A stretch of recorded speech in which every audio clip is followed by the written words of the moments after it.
Today we're looking at Milwaukee's battery framing nail gun. So let's get straight into it. Let's shoot some nails into this timber and see how powerful and quick this gun is.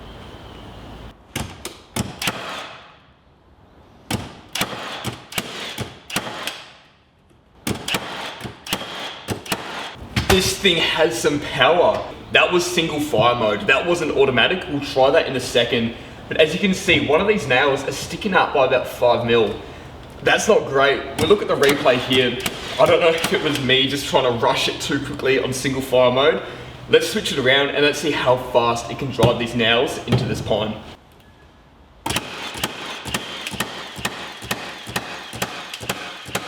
No one is going to argue with you and say this gun does not deliver some power. Every single one of those nails is embedded by about 5 millimeters into this timber, and that was quick. It's obviously not as quick as any of those air hoses out there, but for a battery operated tool, that is going to be the quickest on the market. Keep in mind, we can actually change the depth on this tool, so if you do want to change the depth and you don't want your nails to be so deep into the timber, it's not going to be an issue. It can do everything for you. Alright, so there's no debating that this gun is powerful, it is quick, but obviously it's not ruling the market of nail guns, and it does have its own flaws, and that's the reason we don't see them everywhere. The first flaw is that weight behind it. This gun weighs 4.5 kilograms, and that's without the battery. On top of the heavy weight, the weight's also distributed quite poorly. You have all the weight on the top of this gun, meaning when holding it, it wants to fall over onto your arm.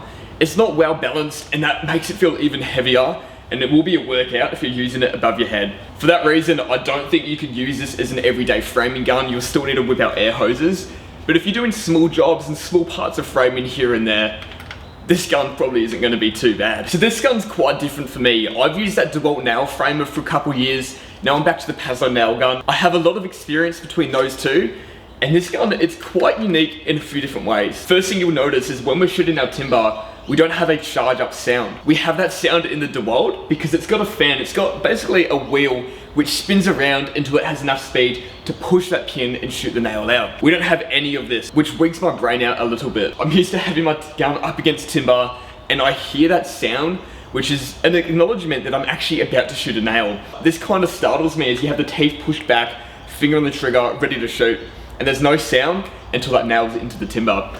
The way that works, it's got a nitrogen spring-loaded mechanism. Now, I don't completely understand how this works, but in my understanding, it's got a canister of nitrogen gas, and when you shoot a nail, that battery shoots that nitrogen gas from one canister to another, which pushes that pin forward and shoots your nail. Then what it does is that gas goes back into that original canister, meaning you can keep reusing that same gas. These don't need new gas tubes like the Pazzo's do. It's got that same nitrogen gas which just stays inside the gun indefinitely, and the only thing you need to swap over are these batteries. That explains why this gun does have some weight to it. So the specs we have on this gun is it can shoot 3 nails a second, and as we heard, there's no ramp up time for those nails to be shot. So it takes 30 to 34 degree nails. You can just slide them through like any nail gun, and you pull up that clip afterwards and let go, and it releases and holds those nails in place. You can change the size of your nails between 50 to 90 mil nails in this gun as well. We also saw in the start of this video a feature that I've never used before. I know a few brands have this,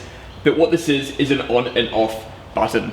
We also have the mode switch button here, but what happens is if I'm not using this nail gun, battery's in, it's got power, it's ready to fire, it won't fire and it won't turn on until I actually hold down that button. Now that's great for 2 reasons. You're not going to accidentally pick up a nail gun at the end of the day, transporting it around. You never should anyway, but in case a mistake happened, your finger's on the trigger, you pull back those teeth, you're not going to shoot a nail, the gun will be turned off. Secondly, think about how much battery you'll save if this gun keeps turning off whenever you don't need it. The only downside would be is if you're using it and it keeps turning off while you're trying to use it, it will be a hassle to keep putting that button on.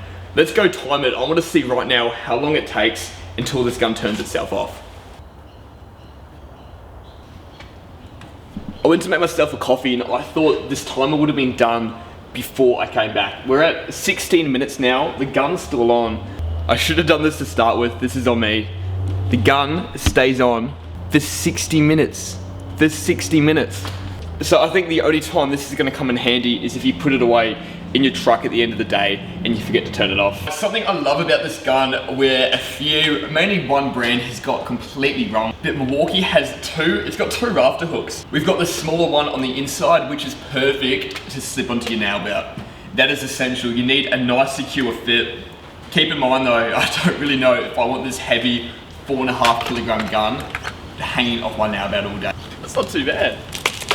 We've got this rafter hook here. This looks like it's about 60 mil wide, maybe 50 mil wide. So you can slide it straight onto a piece of 90-45. That's a perfect snug fit. That gun's just gonna sit there and it's not gonna fall away. I know that I am harping on about the weight of this gun, and what comes along with that is the size of it. It is a bulkier gun. Looking at it, it does have a lot of size on it. I've never used it too much, so I don't have a situation where I couldn't get it into a tight spot.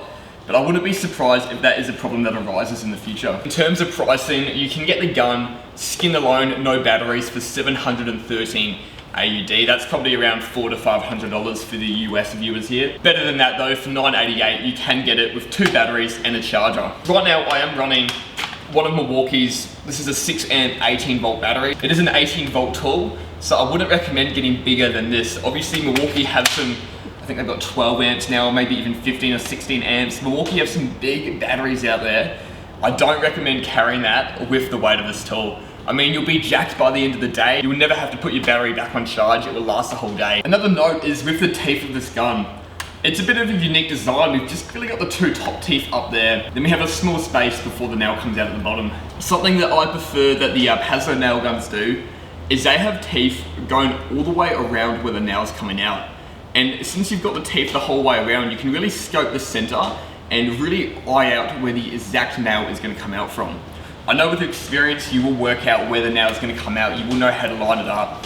But for just using it for a few days without having heaps and heaps of experience with this tool, it isn't as easy to get those nails in that perfect place that you're aiming for. In terms of shooting through hardwood LVLs, I've got a few videos on my TikTok using this exact tool, and it powers through that harder timber. My experience, I believe this framer has delivered the most power shooting into those harder timbers. I don't have any with me today to give you guys a demonstration. Milwaukee have made an excellent gun. This technology is really pushing those battery tools to another level. If you can look past the weight that this gun comes with, it's easily one of the best on the market. I almost forgot. The thing that annoys me the most about this gun is when you put it down, it just flips over.